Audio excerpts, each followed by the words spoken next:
ya, Bu. Iki ya mundak ayu, aduh. Lendange nganti kangsrah lemah. Iya. Selendangnya kon ngenten iki lho, Bu, kon delehke kene. Sesuk ki ya dipaske to, Pras. Sesuk nek lendange kedawan ki dibagi loro. Dalange apa-apa cacat dasare.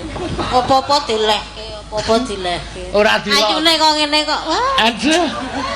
Ayo sapa to sing ora ngerti ayune Prastiwi? Sing jeneng Sri Gunung ki ya ngono kuwi. Apa Sri Gunung? Sawang saka kadowan ki to ayu.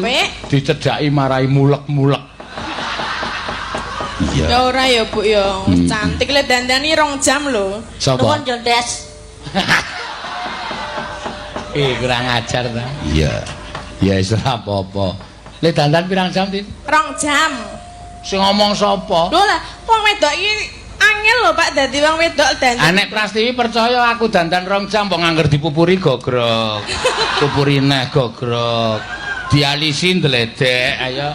Wis angel kulite iki wis ngeriput wis. Dadi wong wedok wis nggone ndi-ndi nggawa bel. Lah apa? Ting klindring. Diten ana sesuk nang ngebis tak sia-sia tenan kowe.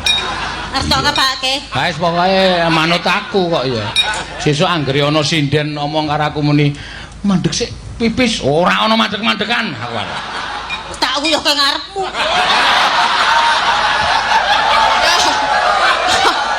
Betul, Bu. Betul cengelmu kuwi kok. Lah iyalah.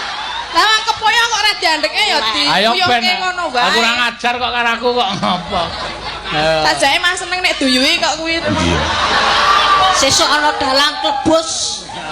Aku sangu kembang api ya apa. Lah ngapa? Aduh, asu meti kembang api. Dor. Aneh pretik.